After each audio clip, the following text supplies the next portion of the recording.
Depuis que 2026 a commencé, j'ai plus vu ce mec détruire de télévision que de nombre de buts de l'Olympique de Marseille.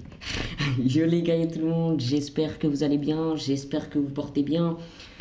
Aujourd'hui, je vais parler de ce match qu'il y a eu entre Brest et l'Olympique de Marseille. L'Olympique de Marseille qui continue de se faire défoncer. L'Olympique de Marseille qui continue les catastrophes. Mais juste avant de rentrer dans cette vidéo, je voulais vous remercier énormément parce que vous êtes des monstres tout simplement. J'ai ouvert la chaîne il y a tout pile une semaine de ça et vous êtes déjà plus de 71 à être abonnés. Je vous remercie énormément les gars. On vise les 100 abonnés. On est franchement pas loin, donc voilà, je voulais vous remercier énormément. Autre info que je voulais vous dire pour ceux qui savent que j'ai une autre chaîne YouTube et que je fais des lives, etc.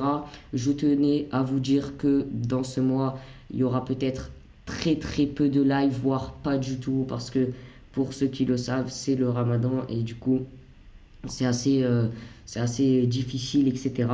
Mais bon, je sortirai bien évidemment des vidéos sur cette chaîne YouTube. Mince, sur cette chaîne YouTube. Donc n'hésitez pas tout simplement à vous abonner. Hein. C'est la première fois que je demande en vidéo. Je vous demandais jamais, mais là, je le demande. Bref, on va parler de ce match entre Brest et l'Olympique de Marseille. Déjà, il faut savoir que je suis rentré. C'était à la 70e minute, donc j'ai seulement vu les 20 dernières minutes de ce match. Je n'ai même pas vu les buts, je n'ai même pas vu qui a marqué, mais j'ai vu le penalty qu'a obtenu l'OM. Donc ce que j'ai vu de ces 20 dernières minutes, c'était un stade brestois qui était assez bas sur le terrain, même si à des moments il montait un petit peu, mais voilà, c'est un stade brestois qui était franchement assez bas, avec de très bons défenseurs. Ils ont très bien défendu face à un Mason Greenwood qui qui les arrachait tout simplement. J'ai vu Greenwood qui était déchaîné, il voulait dribbler tout le monde, Aubameyang aussi, mais franchement il y avait de la très bonne défense côté brestois. J'ai oublié le nom du joueur en tout cas qui après avoir fait plein d'interruptions. Waouh! Plein d'interruptions. Waouh! Oh là là, je vais pas recommencer la vidéo pour ça, frérot. Les gars, je suis désolé, au bout d'un moment, il faut bégayer dans la vie, sinon on va pas avancer. Si je fais pas d'erreur, je vais pas réussir.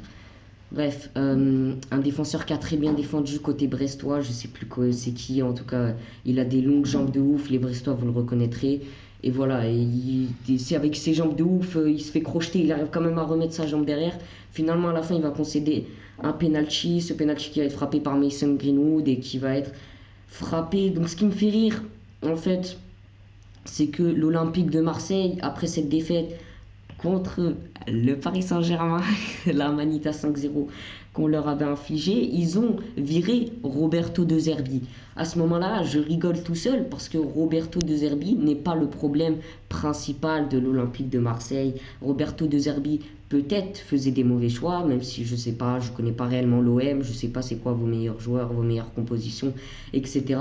Mais le fait d'avoir viré Roberto De Zerbi était peut-être pour les Marseillais une bonne chose parce que juste ensuite ils ont recruté Habib Beye, Benassia tout simplement qui avait fait sa présentation, etc.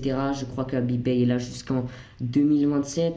Donc voilà, c'est assez drôle parce que juste derrière on a, excusez-moi, Benassia qui quitte l'OM. Alors il y avait une phrase que Roberto De Zerbi disait, c'est que si un jour il viendrait à quitter l'OM, il ferait avec Benassia. Ben finalement il a été viré et Benassia a décidé de lui-même s'auto-virer. Voilà, il s'est dégagé de l'Olympique de Marseille.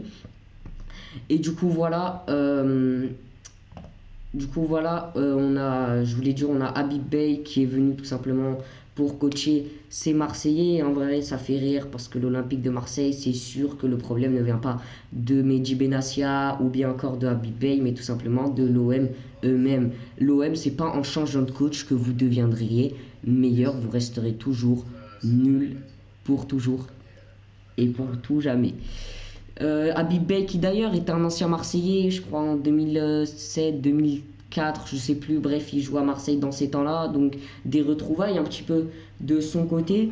Mais voilà, mais ce premier match du coup de Habib Beye, ça va pas du tout parce que c'est une défaite de buts à 0 face au stade brestois. On va parler de ces derniers matchs de l'Olympique de Marseille qui enchaîne et qui enchaîne les mauvais matchs. Il y a ce match de but partout contre Paris FC, ensuite il y a cette défaite 3 buts à 0 contre le club Bruges et ensuite ils enchaînent sur ce sur cette victoire en Coupe de France contre Rennes. On se dit que peut-être que l'OM va se réveiller, mais pas du tout, parce que derrière, il y a ce 5-0 que le Paris Saint-Germain vient leur infliger. Derrière, il y a ce match nul contre Strasbourg, où ils menaient 2-0 en première mi-temps, mais ils se sont fait remonter, et le match a fini en 2 buts partout. Et après, on a ce match entre Brest et l'Olympique de Marseille. Donc voilà, l'Olympique de Marseille a énormément et beaucoup de mal. Franchement, je sais pas vraiment c'est quoi le problème de l'OM.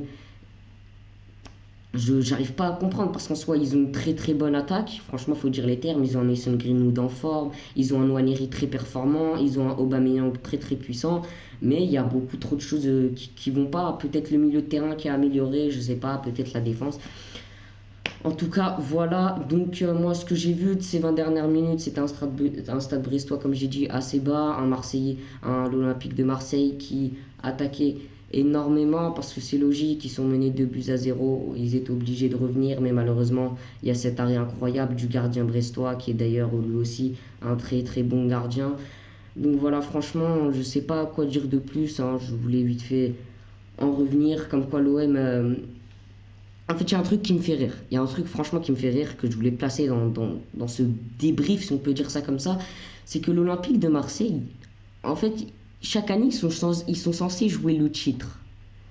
Mais chaque année, ça finit par jouer pour l'Europe.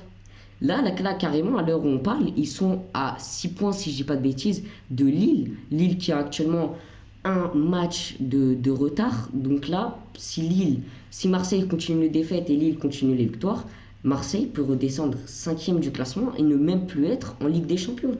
Donc l'Olympique de Marseille, ça commence à vraiment devenir assez difficile. Maintenant, est-ce que leur choix, en vrai de vrai, est comprenable de prendre Habib Bey qui a dévoré Rennes un petit peu? D'un point de vue, Habib Bey que j'aime énormément, franchement, mais retourne à Canal+, avec tout le respect que j'ai pour toi, mon frérot. Parce que coach, c'est pas ton truc. Tu analyses très très bien, certes. Quand je te vois à Canal+, je me disais tout le temps, ce mec doit faire coach. Mais finalement, quand il est coach, eh ben, tu le reconnais plus. Tu reconnais plus ce Habib Bey qui va trouver chaque détail, qui va trouver chaque mauvaise chose dans les matchs, qui va te donner les défauts, tu vois, t'es ce Habib Bey qui explique tout, qui raconte tout. Non, franchement, il n'était pas là ce soir. Il était pas là.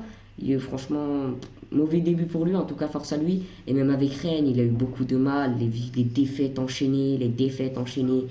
Donc, franchement, je sais pas, Big Bay, je sais pas.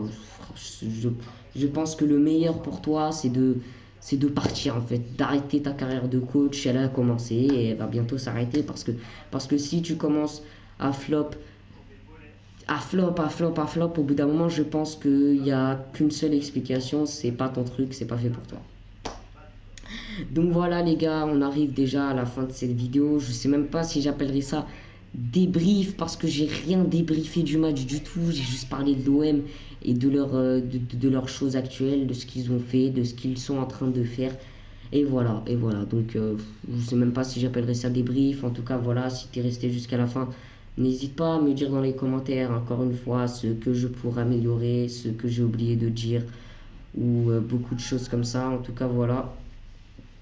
En tout cas, voilà, on arrive à la fin de cette vidéo. Je vous souhaite un très bon mois de Ramadan. Nous, on se retrouve demain pour le débrief entre le Paris Saint-Germain et Metz. Après, on se retrouvera, je crois, lundi pour mes pronostics en Ligue des Champions. Sur ce, je vous laisse et on se retrouve très prochainement pour une prochaine vidéo. Merci à tous. C'était Redouane. Salam les frérots.